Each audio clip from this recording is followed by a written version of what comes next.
So we're sitting here with Tina today. She's a woman that we have assisted, and we're just going to have a casual conversation about breast cancer, your diagnosis, how you found it, uh, how your life has been impacted, questions like that. Sure thing. So if you could explain to us the type of breast cancer you had and how you found it. Okay. I was diagnosed with invasive lobular carcinoma back in December of 2021, grade 2, stage 1. So it was in the early stages.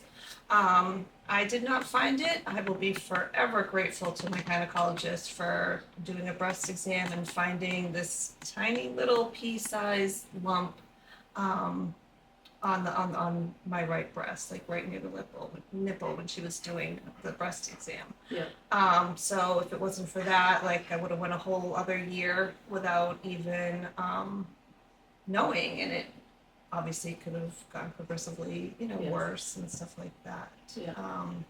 So And that's so when she found it, did she say to you, "This is concerning. We really need to yeah, get she's an like, ultrasound"? Or yeah, she's just started out like, oh, I feel a little something, let's kind of get that checked out, let's do this, go for an ultrasound, and I always had issues on this side, anyways. After getting a mammogram done, I always had to follow up with an ultrasound and stuff like that. So yeah, we did that. We did the ultrasound, and they're like, oh, there's something there, let's do a biopsy. And the day that I went in for the biopsy and they were looking at I could just tell on their faces that that's. and do you remember the feeling that you had when? It's a scary feeling. Because, like I said, like I could see their faces and them looking at the screen, and, they can't tell you there, anything, you have to wait for the doctor to look at everything, and, the doctor will call you back and stuff like that. So I think I had to wait 2 weeks before I found out the results, and I was at work when they called me, and yeah. So What was your reaction? um shocked, surprised, scared, angry, probably everything besides anything positive. Yeah. Right. Of course. I think more so just like scared of the unknown. What's gonna happen now? Like, how far is it? Da da da da. Like, I didn't know. I just didn't know, anything about it. Like, I've never had cancer before. Like, what happens? Sure. Sure. But Do you remember the first person you shared that news with? well, I was at work, so it was so my coworkers. Okay. Oh, okay. Yep, so I got that call, and my supervisor and one of my coworkers, I was a case manager at the time, so we were in the, shared the same office. So we would chit chat here and there, and they, I'd give them updates. I'm like, I have to go in for this. This could be it could be nothing. It could be. So they knew when I got the phone call, and I told them, and I cried a little bit, and um, yeah. And then, do you remember the first person you told outside of work? After that, my boyfriend Nick, I told him, and then then I had to tell my sisters and my mom and my daughter. So that was tough. The day I found out, I remember it was December 21st, because that was my youngest sister's birthday. Mm-hmm. And then You probably never forget that date. I will never forget that date, finding out, because it's her birthday. And then I didn't really want to keep it a secret, because they were already prepping me and seeing the doctors and stuff like that. Like, they wanted things like moved super quick, and it really did. So unfortunately, when we were all together on Christmas Day is when Oh. the rest of my family, kind of told them. And I wasn't going to say anything, but I'm like, I just can't, like, I don't know. I don't really know what I was thinking, I guess. Yeah, I'm sure. But I just kind of wanted them to know, and yeah, like I said, I knew things were gonna go quick. Mm-hmm. Because they were already setting up appointment with the oncologist and the plastic surgeon, the breast surgeon, like everything. So do you feel like you had time to really process your own feelings in that, just given the quickness of appointments and? It's probably a good thing I didn't have time to process any feelings. Um, so I don't. Yeah, that's kind of tough to answer, I guess. I think I just kind of went with the flow of things that were happening, and the team of doctors that I had were phenomenal, super supportive. Where did you receive They your were care? great. So through Reliant. Okay. And I had my surgery, at St. Vincent's. But the doctors, all of them, the whole team, so great. So very sad my breast surgeon had moved away a few months after I had surgery and stuff like that. But, I still see the plastic surgeon for updates and my oncologist every, 6 months. And he's like, oh, we could move it to a year. I'm like, no, I'm going to see you every 6 months. He's like, okay. Mm-hmm. So what was the course of treatment for you? So within a month, I was in having surgery. Like that's how quickly, from the day that I found out that I had breast cancer, which was December 21st, 2021, January 24th, I believe it was when I had my double mastectomy. So, like I said, everything. So you chose to have a double mastectomy? Yes. And even if I didn't, they would have recommended me having the double mastectomy anyways. Just because of a mutation gene that is found in my mom's side of the family, which is called the CDH1.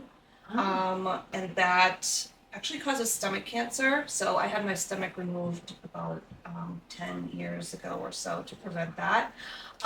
Which also runs a 50% chance of getting breast cancer. So Wow. Something I was keeping up on for a while, then I slacked. I ended up getting, breast cancer, but it is what it is. See, I just learned something new today too. I had never heard of what was it called? CDH1 gene. Yeah, it's a mutation gene. Yeah. Interesting. And do you know any information about that? Like, do you know the percentage of people that might get that? I don't. What happened? It's as far as I know, it is like a rare mutation gene, and that was found just by luck in my family. So, luckily we knew about that, and to again keep an eye out on breast cancer and try to be proactive. So you have the luck of the Irish. I do, yes, because it comes from my mom's side of the family, which half of them are Irish. So I'm like, great. So It couldn't be money. It couldn't be it had to be. No, it couldn't. Yeah, I know, right? But so you had the surgery a month later. Yep, I had the double mastectomy in January. So when they go in there, they do that. They also take out a few lymph nodes, just to make sure that the cancer hasn't spread to the lymph nodes and stuff like that. Got the results back, and it had. So I was back in for surgery 2 weeks later so that they could take out a few more lymph nodes and kind of see, from there. Mm-hmm. I forget how many they took from that surgery, but there wasn't any further cancer in any of the lymph nodes. So that was a good thing. But with the lymph nodes that they did take out, 2 out of the 3 had extracapillary extension involved with it, which means tiny particles of cancer could have burst out and have gone through my body. So at first they were like, we're just gonna have surgery, that should be fine afterwards, but after reading the results for that, then they were like, we need to do chemo as well. So that's where the chemo came in. So from March to June, I did chemo. So when you heard that news, do you remember how you felt? I cried at that too. Because I think that's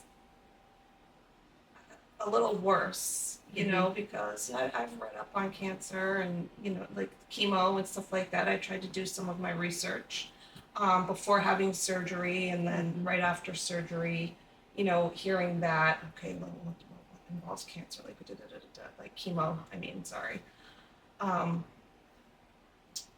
So that was a scary thing, and my oncologist talked to me and said, you're doing whatever mix of chemo. I can't remember offhand, but you will lose your hair. You will. So that was a scary thing too. Luckily, they're like, well, we're recommending 6 rounds of chemo. Okay, not too bad. I've read other people, they're doing 20 rounds of chemo or whatever. But they're like, we're recommending 6, but we will settle with 4. I was like, 4 it is. I'm like, all right, we'll do the 4. So then I started chemo in March. Did chemo from every 3 weeks. So it really was quick. December, really was January, quick.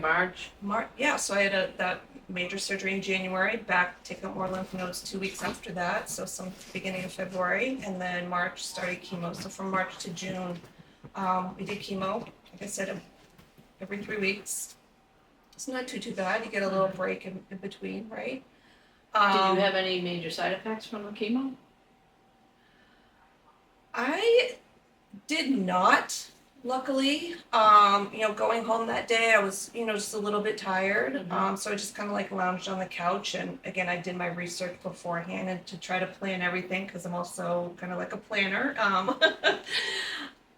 To make it work with work and how I might be feeling and stuff like that afterwards. So I had read that the day that you get your chemo done, like you might feel okay, you might feel a little bit tired, but it's more than likely won't hit you until about 2 or 3 days later, where you'll be like really tired and you'll have the symptoms. So I'm like, all right, do it on Wednesday.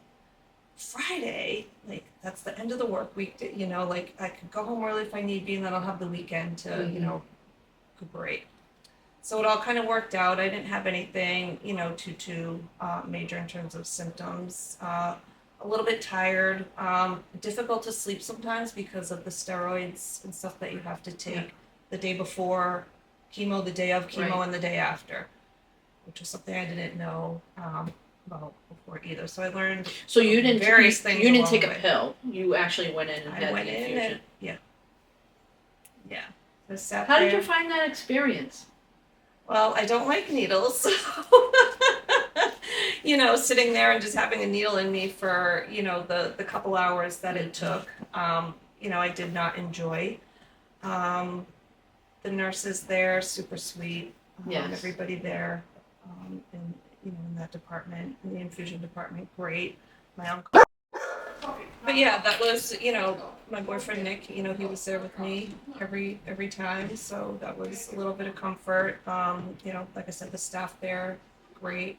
My oncologist would pop in and say hello when I was there too, knowing that I was there. And I did find I sat with my friend Liz, who passed of breast cancer a year and a half ago, and I went with her often. I took her, and I found, just as someone sitting and supporting, I found the space very cold. Like everything is white and sterile, and there's no. I just never really felt like the warmth. Like I don't know, it was a strange feeling as a supporter of someone going through it and sitting in that space, So that's why I asked. I just wondered what it's like. I mean, I know what it was like for Liz, but it might be different for everybody. Right. I mean, in terms of looking at it that way, yes, right. But we had a TV. We sat. There was a big window there, so you could look out the window. So it wasn't, too bad. Yeah. So the first chemo session, I was like, all right, that was so bad. I got this. I couldn't have done it. Second time we went, we probably were into the chemo a couple minutes. And then I just, Nick would sit in front of me in the chair, and he'd have his laptop because he's like trying to work at the same time and still be supportive. And, I knew that. And I just looked at him and I said, something's not right. Something's not right. Something's wrong. And he just looked at me. I go, something's not right. And I just remember starting to get like this tunnel vision, and like going black. And apparently I had an allergic reaction to the chemo. So all of a sudden, like my face, like I was getting that tunnel vision, like was starting to black out. My face got super, super hot, and it felt like my skin was just suctioning to like my skeleton face, and I felt that. And then I don't know if I passed out or whatever. I can kind of hear noises and hear what was going on. And he got up right away and he said something. And he's like, they were over in. He's like, I don't even think it was a second before they were over. You know, when they know the protocols Sure. if something like that happens, and they knew what they needed to do and pumped in more Benadryl and whatever else they had to do. And then I started kind of like coming to, and stuff like that. And I that was scary. I thought I was gonna die. Sure. So that wasn't. I didn't like the second session of chemo, and afterwards I was explaining to Nick. I was like, I just was getting this tunnel vision. Like I felt like I was gonna black out. Like I was telling you, like something was wrong, and I'm like, my face just felt really hot, and it felt like it was suctioning to my bones. And he's like, I could tell. He's like, I could see it. And I was like, you saw like what I was feeling. I'm like, I can only imagine what I actually looked like. Yeah, right. If like I felt that way. And he's like, I saw it in your face. He's like, I saw your face was red. He's like, so that was scary. Sure. So I bet the third time going in, you must have been like, ooh. Yeah. So I think the second one, they pumped in all the stuff. I think they slowed the drip, and they might have stopped one of the chemo meds. And so for the third time, we, had to prepare differently, which was just boosting up the steroids and all that stuff I had to take the day before and the day after and the day of. And they slowed the chemo drip for the third session and did the same for the fourth as well. So after that, after the second session, I was really nervous going back in because I didn't want something like that to happen again because I literally thought I was going to die. Yep. That's if that's what death feels like coming, then that's Oof. So I'm sorry. that was probably the most scariest. I'm sure.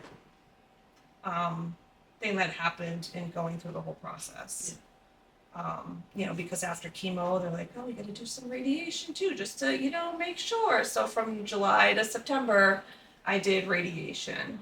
So most of 2022 was just really dictated to, breast cancer treatment and doing everything that I needed to do.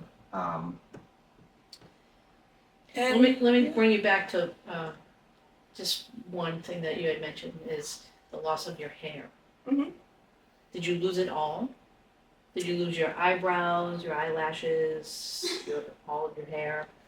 Well, I always go back and I'm like, so my oncologist told me, he's like, with this chemo medication, you are going to lose your hair. It's going to happen. I'm like, are you sure? He's like, yes. So I was like, all right, he's like, more than likely a little bit after your first treatment, like that's going to start happening.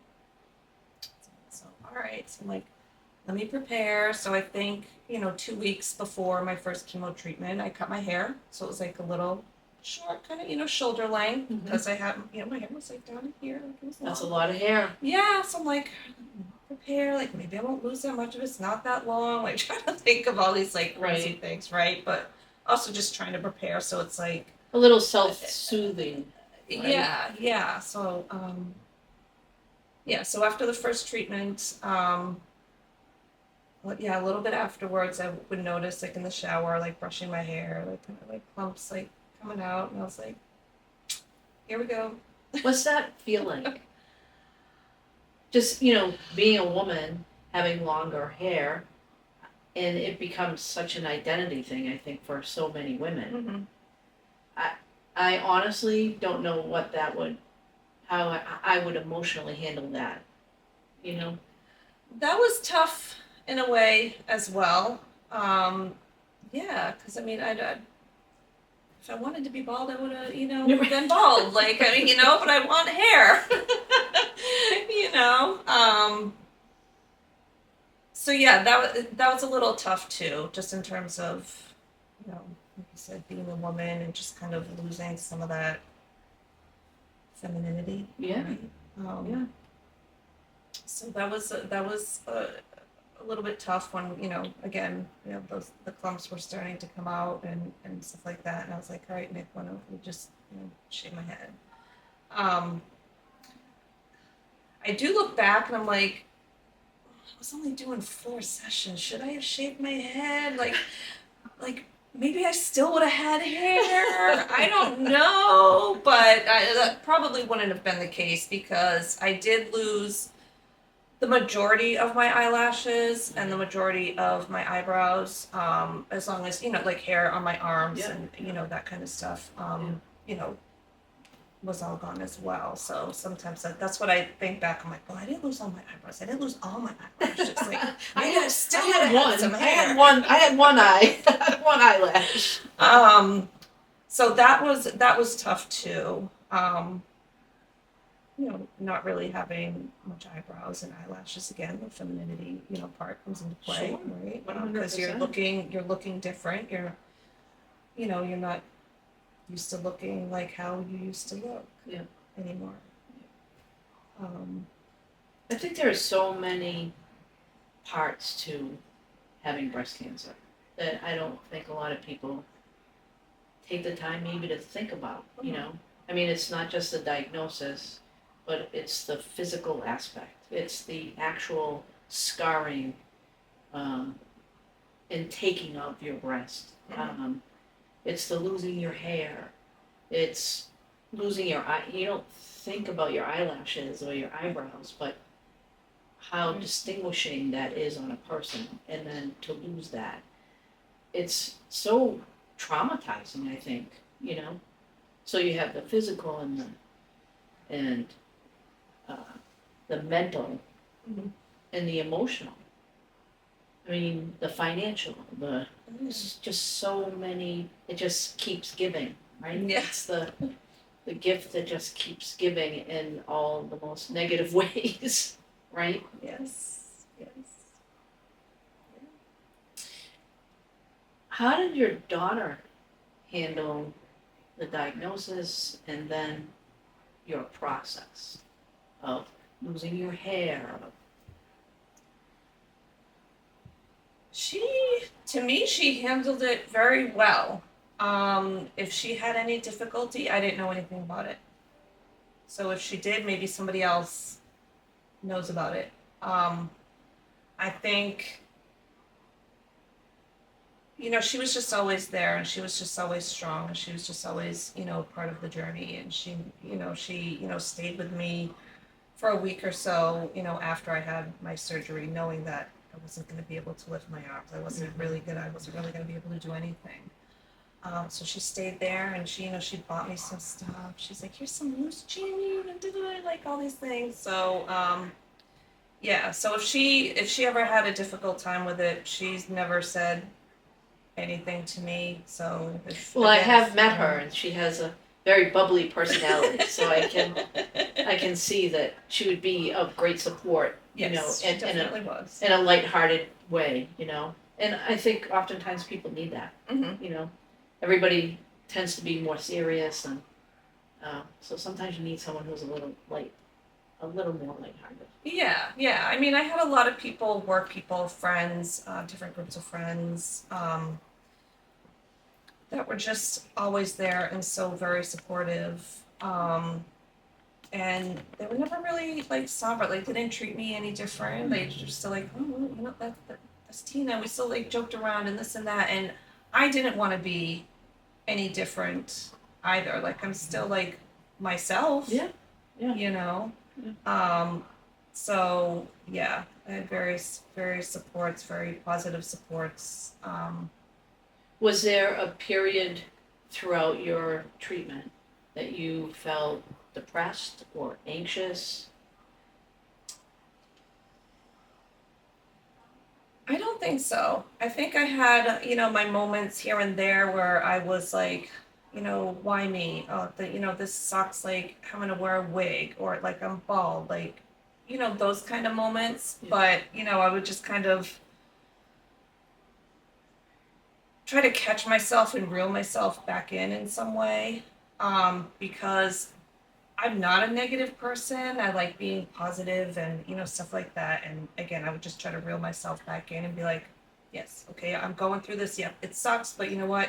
Just got to keep pushing forward. I can't change it, right? So I just got to do what I got to do, and that's that. And everything is going to work out. Everything will work out. And I would also just try to keep in mind that there's people that don't come back from having cancer, right? Like, and they do all the treatments and stuff like that, they still don't survive. Yeah. And I'm like, I'm glad, I'm lucky it was caught early, right? There's children that have cancer and have to go through all these. I could not even imagine. Who am I to even complain, right? And there were some people that, would say to me, you have cancer, you have every fucking right to complain. Like, pardon my language, you have every right to complain. Yeah.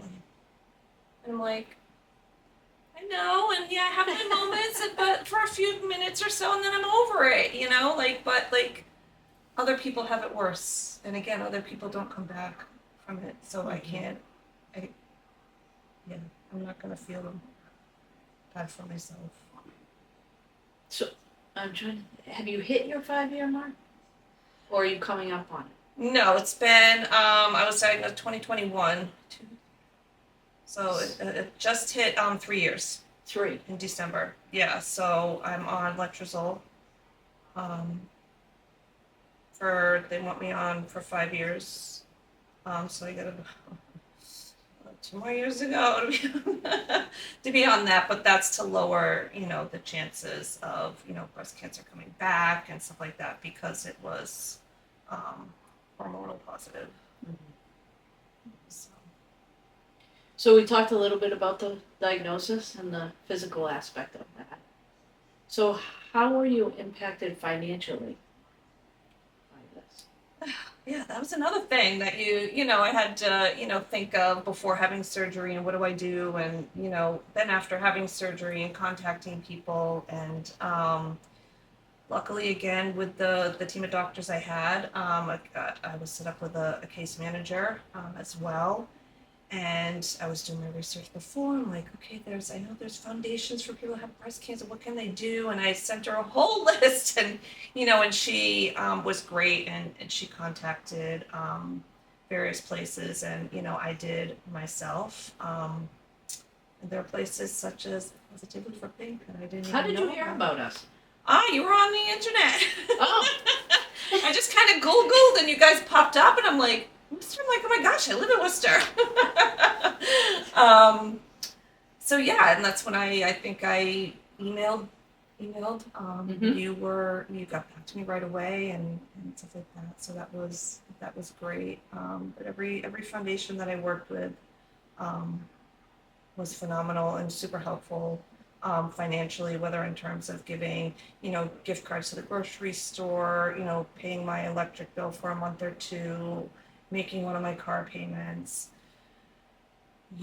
Phenomenal Positively for Pink, Michelle, in terms of paying my rent for all those months that you did. I think that was probably the most help that I could have received, because I don't want to worry that I don't have a place to live. Right. I'm so glad that you said that the way that you did, because it's important for people to understand the depth in which we help somebody. And I think someone's home is the most important aspect of going through this, right? They have a safe place, you have a safe place, you know that it's going to be your place while you go through this. So I appreciate that. And I'm happy that we were able to help you with that and get you. Thank you.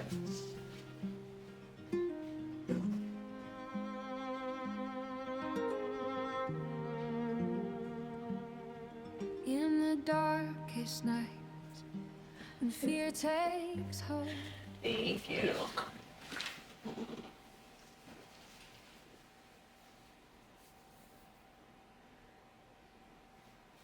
Yeah, so that was, yeah, like I said, that was a huge thing, but, you know, you were a huge part of that, just in terms of yourself as well, you know, because you were a huge supporter. You know, if I needed to reach out and talk or, you know, something, like, you know, you were there. You were there no matter what. I know. I try to be. Mm. It's hard to always be, but Right. it's nice when I can actually connect. And I did get to meet your daughter, and she's a Mhm. very lovely person. And actually, I would consider interviewing her and getting her perspective. on it. That would be interesting. Would- See what yeah, she says. It'd be different, right? Very much so. Mm-hmm. How would you say that your diagnosis has changed your life? Positively, negatively? Wow, that's a heavy question. Obviously it changes people in some way. For me, I don't know if I've fully come to terms with having breast cancer and everything that I've gone through. Sometimes I don't want to say I try to forget about it. I've even gone through it. So I think it's just a work in progress. And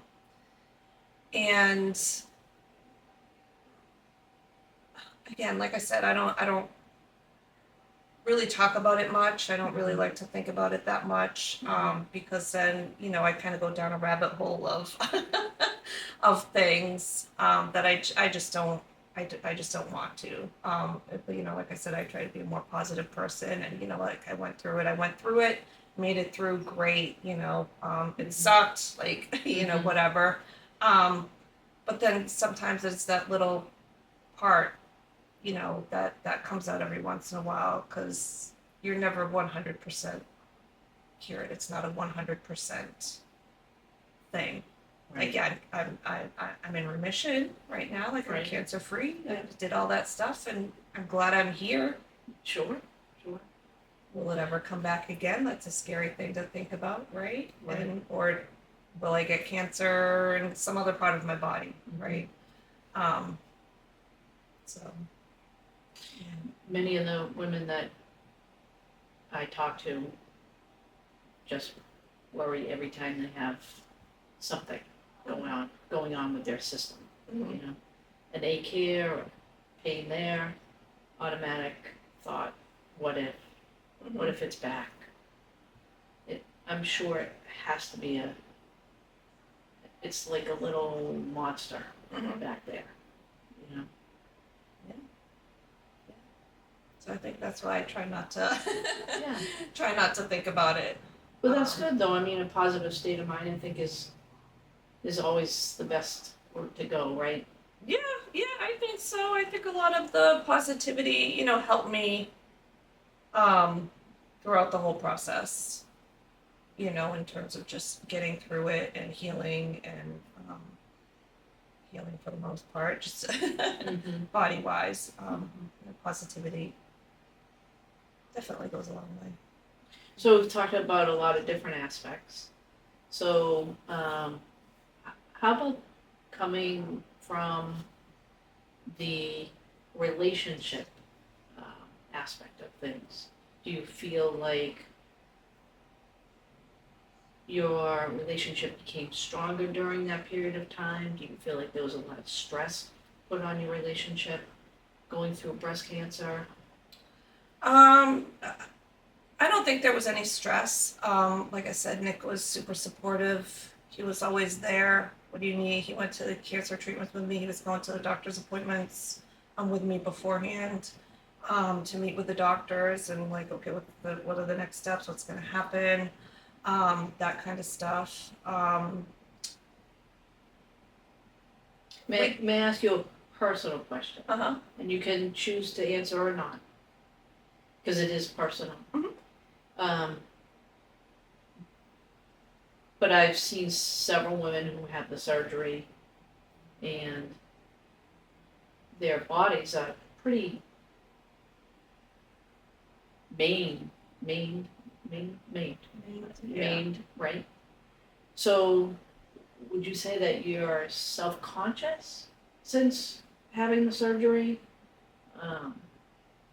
Do you look at yourself differently having the surgery? I think I did for a little bit because it's such an adjustment. Because I have boobs, but they're implants. They're not real. I don't have any nipples because the cancer was so close to the nipples that they're like, yeah, we're just gonna have to take them, so you're not gonna have any. Yeah. So that was a weird adjustment. It doesn't really bother me anymore now because I think I'm just so used to it Right. that I'm like, oh, okay. Like, I don't know, would I look weird with nipples again? Probably. I don't know. So for a little bit, it was, but again, having a partner that wasn't judgmental in terms of like that body change, with me and looking, slightly different or whatever. Like he was not ever bothered by that too. So that I think, was probably very helpful. Sure. As well, because I've heard stories of, married couples or non-married couple, whatever, females going through this, they have the surgery, they look different, and then they're looked at different by their significant other, and they can't handle it, and they're just like, okay, like I'm out of here. Like I couldn't even imagine, And again, it would be interesting for people to see what that looks like. Because if you have never seen a woman's chest after they have had the surgery and the scarring and what that looks like, it's pretty traumatizing to the eyes. Mm-hmm. My stepmother had mastectomy and she did not have replacements, and the scarring is just remarkable. Yeah. I've read some stories and seen some pictures of people that have like horrible scarring and this and that, and luckily I don't. I think I must, with the way I eat or something, like my scars heal very well. So like you can see them there, but they're nothing super crazy. So I think that helps too, that I don't have these huge scars or like battle wounds, so to say. But yeah. Do you have fear of your daughter getting diagnosed? Yes. And that is actually a very real thing because in terms of, going back to talking about the CDH1, the mutation gene, if you have it, you have a 50% chance of passing it to your child. Right? If you don't have it, your offspring is never going to have it either. It just stopped backward, at you, right? So my mom had it, obviously. She had 3 daughters, me, the middle, and a younger. Me in the middle, my middle sister. We were diagnosed with the gene as well. Her 2 children did get tested. They were both negative, thank God. Caitlin, my daughter, she didn't want to get tested for a while. I don't blame her. She just turned 31, a week or 2 ago. So probably throughout my 20s, I probably wouldn't have wanted to know either, right? Like you're not thinking of that kind of stuff, and because it would just sit there. Right. So she finally did a few months back. Unfortunately, she does have the gene. So she's going to be monitored for the whole stomach cancer, and their recommendation now is just continue with endoscopies or whatever. The recommendation is not to have your stomach removed anymore. Yeah. I don't know what's changed within that time. But so yeah, so it's a scary thing for me because in knowing that I've Right. already had breast cancer. I mean, I was 46, 47 when I was diagnosed. Like You were that's young. young. That That's is young. young. Like I just turned 50 in August. Yeah. So, you know. Oh, happy belated birthday. Yeah, thanks. So yeah, that's one of my fears, that, you know, now knowing that she does have that gene, that she's Mhm. going to run that risk of getting breast cancer too. So, you know, we do have those talks every once in a while. I don't press the situation though, because I don't want her to start feeling some type of way, but just Right. remember to monitor, get checked, do what you need to do. But you know, she's getting married in April, so she's got some other things to worry about too. So she's Right. just like, How exciting is that? Good for her. yeah. Good for her. Yeah, April 12th. So what? 3 months away now. Oh, right around the corner. Yep. That's great. I'm happy to hear that. Thank you. A little happy news in your life, right? Yes. But yeah, so in terms of that, so just finding that out, worrying, like I said, worrying about her and stuff like that. And if she has kids, Right. she's got that 50% chance of passing it to any children, Right. that she may have, as well. Well, that's So. that's unfortunate news. I'm sorry Yeah. for that. If you could give some advice to another young woman who has the unfortunate situation of being diagnosed with breast cancer, is there any advice that you might give them? Is there something maybe that you wished you had known or someone had said to you that? Well, like I said, I tried to do as much research as I could, to try to know everything. I had great supports all around. I didn't have anybody negative in my life. If somebody was going to be negative in my life, I wasn't even going to talk to it. I don't need to deal with that. I just like have my own shit to deal. Like I don't need to listen to you, right? Right. So I had great supports and stuff like that. But really take that support, look for those people that are just going to be there to support you, listen to you, take the help, and I really can't stress enough just trying to stay positive as best you can. It really does go a long way, and I think it's great for your mental health in terms of trying to stay positive. Right. Again, sucky situation, sucky that you have to go through it. But again, we can't change it, so what am I gonna do to just move forward with it? And I guess maybe just one final piece. When you read that Positively for Pink helped low-income women, Mhm. did you feel any sense of shame or judgment when you were applying it for the support? I did not.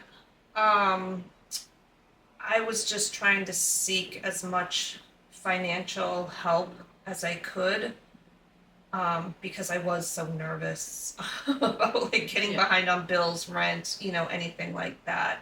I didn't feel any type of way, like, and I'm like, I don't make a whole bunch of money, and it is what it is, right? I love the job that I was doing, like, and it's not always about the money, right? That's right. But I didn't feel any type of way. I didn't feel like stigmatized in any type of way. I thought it was great that something like that was out there, because there unfortunately are some other foundations out there where you have to make a certain amount of money and they won't even listen to you or accept you or look at your application or whatever, and that is unfortunate. It is. it is. Yeah, I mean, one of the reasons that I really focus on low income is because I think there's such a need for it. Mhm. There is such a need for it. And there's such a need for the direct assistance that we give. You know, I know that there are other organizations out there that will give, you know, 2, maybe 3 gift cards, Mhm. which is, it's nice. Positively for Pink tries to make a life-lasting impact on a woman who has breast cancer. And I certainly hope that we were able to do that for you. Very much so. Very much so. Like I said, you were a godsend. You and your organization were just a godsend. You know, as I mentioned, you all those months paying for my rent, just knowing that that's something I didn't have to worry about. That was my major bill. If I got behind on my car payment, oh well, I could call them up, but can I defer? I got behind on my electric bill, maybe a family member could step out and lend me some money, whatever. Rent, that's a huge, that's a huge thing. And just knowing that I was going to be able to stay in the comfort of my own home and not worry about anything like that, was beyond words. I can't even explain. Well, again, I'm happy that we were able to help you. And do you have any final words you would like to say? I don't know. Put on the spot again. I know. My goodness. It was pretty easy. Pretty easy. It was. It wasn't so bad. It wasn't No. so bad. And you might not. You might not. Yeah. I don't know. I Have don't know if I can think of. I don't know if I can think of anything offhand. How are you feeling now? We'll end with that. How are you doing? How are you feeling mentally, physically? I am feeling good.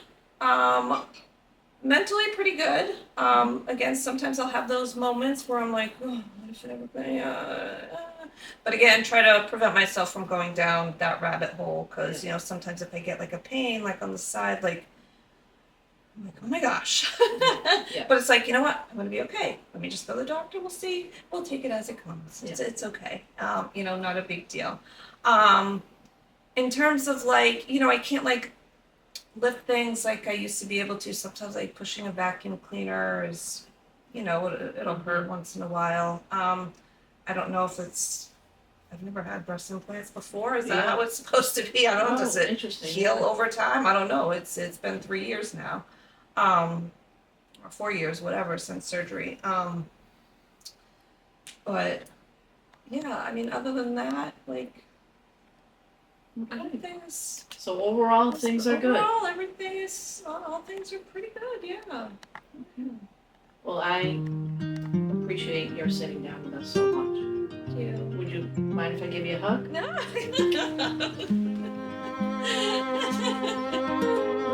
Thank you, she usually. In the darkest night, when fear takes hold, Thank you. we are here for you. We won't let you fall.